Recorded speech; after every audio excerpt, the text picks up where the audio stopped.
Hey everyone, Mr. Sujano here, your source for gaming, tech, emulation, and open source news. Let's get started. Alright, to kick things off, yes, this is a blast from the past background. Just decided to dig something up from the archives for a little bit of fun and try something different. And speaking about different and fun, first up we're talking about Balatro. And someone seems to be making a prototype for Balatro on the Nintendo e-reader for the Game Boy Advance. If you're curious about this one and wanted to see it in action, Matt Greer has you covered with a brand new YouTube video showcasing exactly that. And like everything we talk about, links are in the description below right at the bottom. I don't hide my sources. Anyways, there's a couple of things worth noting. One, this is a prototype. And two, he doesn't plan on releasing it unless he's got LocalThunk's approval. Since this is a prototype, some of the stuff has been faked, but they say here that 99% of the gameplay is real within the round. I would say this is a really cool concept. I'm curious to see if they take it further, and I'm very curious to see if LocalThunk gives their blessing for this demake. But moving on, and we're talking about ScummVM, and if you're a fan of old point-and-click adventure games or text-based games or old RPGs, ScummVM may be up your alley, and ScummVM just got a brand new update. So at the time of filming, ScummVM version 2.9.1, Slap into Base, is the latest update. So they say here, yes, it's that time of year again. Please welcome the first ScummVM release of the year, ScummVM 2.9.1. Now they say that this is a maintenance release focused on fixing bugs, and I would say absolutely yes, but there is some stuff that they've added here I think worth mentioning. For example, they've added official support for Old Skies and Rosewater. On Android, they've added a feature to let users back up and restore their configuration and saves, and they've also enabled Neon support by default, resulting in better performance for the vast majority of older Android devices.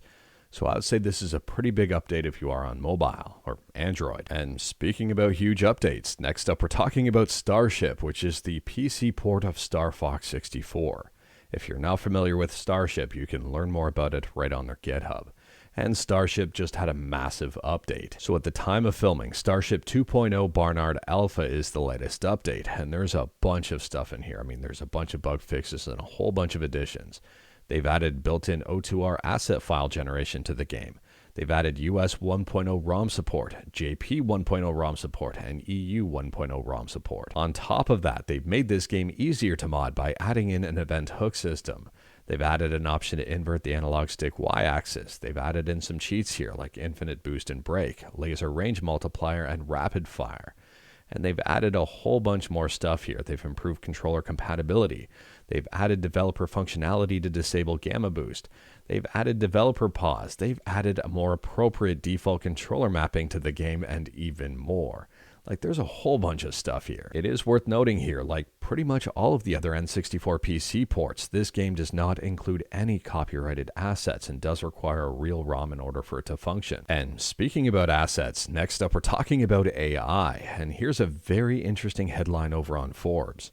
Gamers are making EA, Take-Two, and CDPR scared to use AI. I recommend giving the full article a read over on Forbes, and here's some interesting pieces of information. So Take-Two says that the use of AI presents social and ethical issues that may result in legal and reputational harm and liability. CD Projekt Red says the use of generative AI raises many legal concerns, including lack of IPR protection for content on which GAI relies, or potential inadvertent infringement of third-party IPR. IPR stands for Subscribe to Mr. Sujano, or intellectual property rights, depending on how you wanted to interpret that. And this last one here I find super interesting.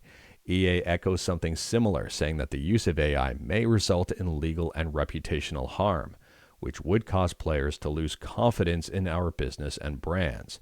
Personally, I think EA has more to worry about than just AI, but that might just be me. But I don't know here. Let me know your thoughts about this one in the comments below. Without opening too big of a can of worms, I'm assuming that this stance on AI from companies will probably change in the future, given the fact that I think AI can probably save the companies a few bucks and maybe even earn them a few bucks. And speaking about saving and earning a few bucks, next up we're talking about Mortal Kombat 1, which seems to be at the end of the road. If you're a fan of MK1, you're probably not going to be a big fan of this news. They say here, we are hearing players' requests for continued game support of MK1, and while we will continue to support MK1 through balance adjustments and fixes, there will not be additional DLC characters or story chapters released from this point on. the game is kind of officially dead. I don't know here, maybe the better way to talk about this would be to say it's on life support and they're just waiting to pull the plug. Let me know your thoughts on this one. It's got a mostly positive review score and it released on Steam not even 2 years ago in September of 2023.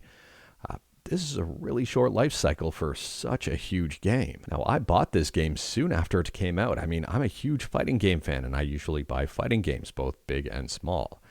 Anyways, here, I have not been buying the DLC, not because it's not interesting, but because I think it's expensive for what it is. And it can add up real quick. Now, taking a look, I'm assuming a lot of people were in the same boat as me, bought the base game and just didn't buy the DLC. And I would assume that sales from the base game should have been good enough to help this thing keep going for longer than a year and a bit. I mean, less than 2 year life cycle on this game to me is very disappointing. I don't know, maybe I'll find some discounts in the future to pick up the DLC, but it's just, to me, this is really disappointing. But speaking about discounts, next up we're talking about the PlayStation 5. And if you're in the market for a PS5, PS5 Slim, or PS5 Pro, you may want to pay attention and look at the discounts that may be coming out. Insider Gaming has you covered here for a summary of basically everything.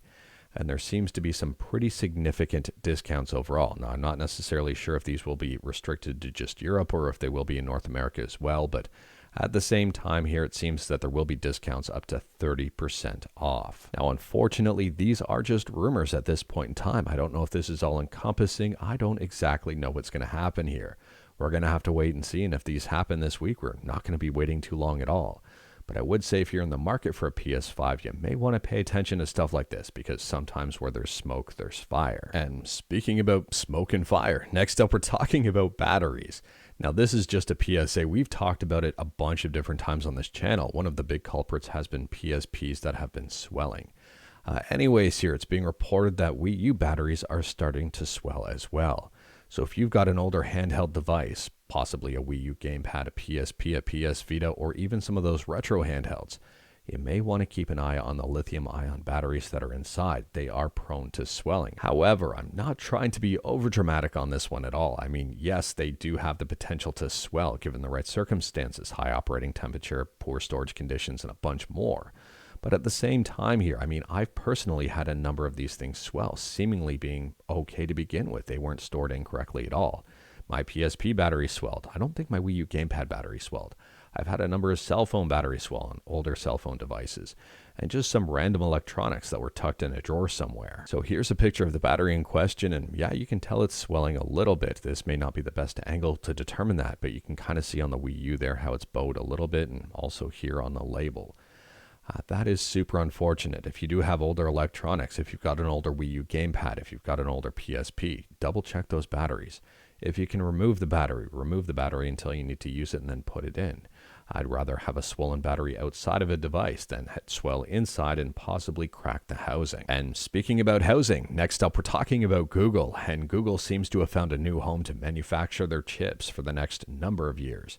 That appears to be TSMC. It's being reported that Samsung is out from manufacturing Tensor chips, and TSMC will be manufacturing them until at least 2029. I'm not going to lie here. I am very curious to see how this pans out. I'm curious to see the performance of the Tensor chips from TSMC versus Samsung.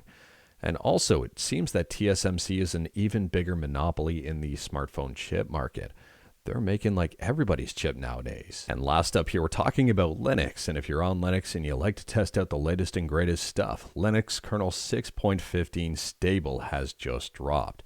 This has continued Rust integration. I think there's some more gamepad support, some better hardware support, specifically surrounding Intel's Arrow Lake U and H processors. But anyways, that is all I've got for you in this one. Straight to the point, all stuff and no fluff. The legendary One Fluff is looking out the window right now. We've got our first sunny day in like a week and a half, and she's got her nose right pressed against the window. Rosie is loving looking at those birds.